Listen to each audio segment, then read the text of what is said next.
Paul Feinbaum reacts to Tennessee pulling out of the Memorandum of Understanding with Greg Schiano to be the next head coach and calls this an embarrassment for the school. 2:07. Tennessee has backed out of a Memorandum of Understanding with Ohio State defensive coordinator Greg Schiano to be the Volunteers' next football coach, sources told ESPN's Chris Lowe. The Memorandum of Understanding was signed by both parties Sunday in Columbus, Ohio. Tennessee had planned to introduce Schiano at a news conference Sunday night.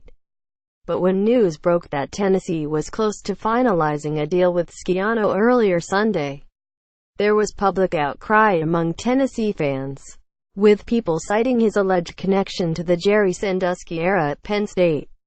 About 100 people gathered on Tennessee's campus to protest a potential Schiano hire, with many of them holding signs with various messages such as "Schiano," at a rock on campus where students often paint various messages. The words, "Schiano covered up child rape at Penn State," appeared Sunday.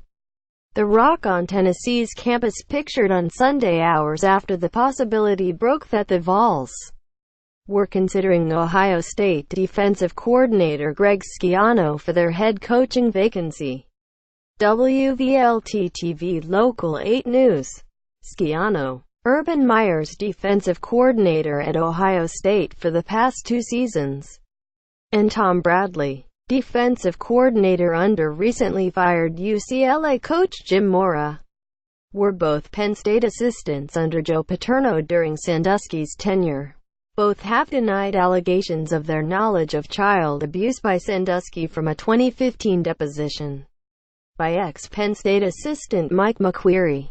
Court documents of the deposition released in July 2016 said McQueary indicated Bradley said Schiano went to him in the early 1990s "white as a ghost" and said he just saw Jerry doing something to a boy in the shower.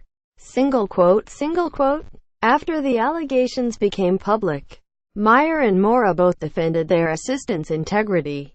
Among those against the Schiano's hiring were several Tennessee government officials. The head football coach at the University of Tennessee is the highest-paid state employee.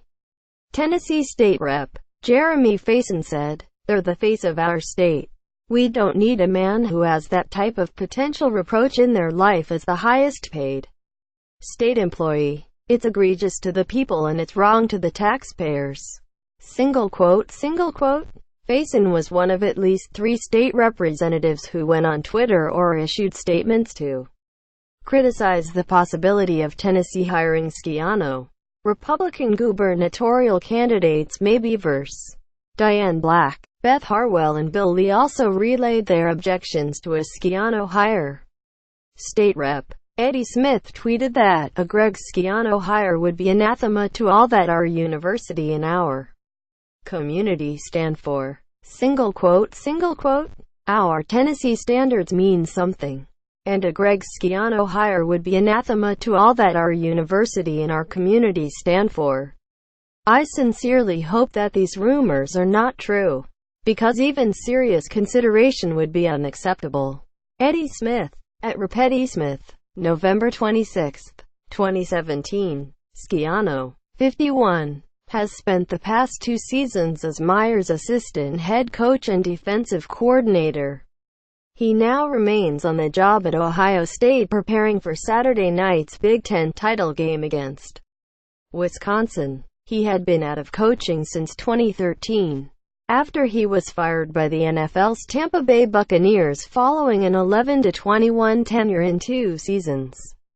Mark Dominic, who hired Schiano while he was Tampa's general manager from 2009 to 2013, defended Schiano. "We spent hours and hours interviewing and background checks on Greg Schiano. Yes, we didn't win. Fact, he's honest, awesome father, husband, and an excellent football coach. This shouldn't be whether you think you like him or not. You don't even know him. #Meyer #Belichick asked them."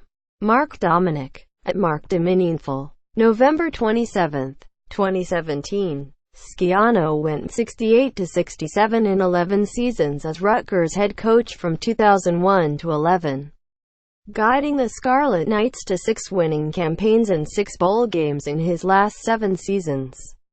There, the Volunteers fired Butch Jones on November 12, the day after they lost 50-17 at Missouri to fall to 0-6 in SEC play. He had a 34-27 record in 5 seasons at Tennessee. The Volunteers lost to Vanderbilt 42-24 to finish 4-8, 0-8 in the SEC. Their first 8-loss season in school history and their first winless campaign in the SEC. Last year, Tennessee reached a $2.48 million settlement of a federal lawsuit brought by a group of women who sued the school for the way it handled their allegations of sexual assaults by student-athletes. The suit alleged that the school violated Title IX regulations and created a hostile sexual environment through a policy of indifference toward assaults by student-athletes. ESPN's Mark Schlabach and Chris Lowe and the Associated Press contributed to this report.